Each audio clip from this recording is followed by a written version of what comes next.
Tips.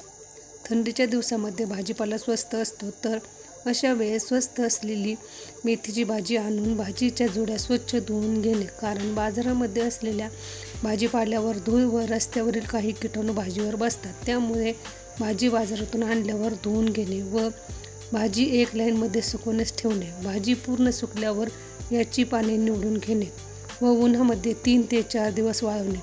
ही वाळलेली भाजी बरणीमध्ये store करून ठेवणे. ह्या वाळलेल्या भाजीचा उपयोग कसुरी मेथीसाठी करणे किंवा वाळलेल्या भाजीची रस्सा भाजीसुद्धा करू शकतात.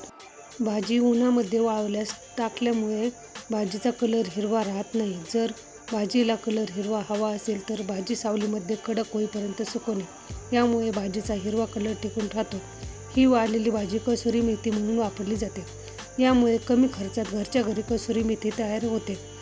या भाजीच्या हरभऱ्याच्या भाजीप्रमाणे उपयोग केला जातो. उदाहरणार्थ, आपल्या घरामध्ये भाजीपाला उपलब्ध नसेल किंवा मेथीची भाजी खायची असेल त्यावेळेस कढईमध्ये तेल टाकून लसणाची फोडणी देणे व हिरवी मिरचीचे वाटण टाकून पाणी टाकणे. पाण्याला उकळी आल्यावर ही सुकवलेली मेथीची भाजी घेऊन त्या भाजीला ज्वारीचे पीठ किंवा बेसन पीठ टाकून ताटामध्ये मिक्स करणे.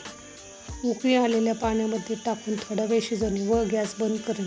अशा प्रकारे मेथीची रस्सा भाजी झटपट तयार होते. कमी खर्चामध्ये घरच्या घरी आपल्याला कसुरी मेथी तयार करता येते. कारण महाग कसुरी मेथी न घेता घरच्या घरी कसुरी मेथी बनवता येते व सुकवलेल्या भाजीचा उपयोग रस्सा भाजीसाठी केला जातो.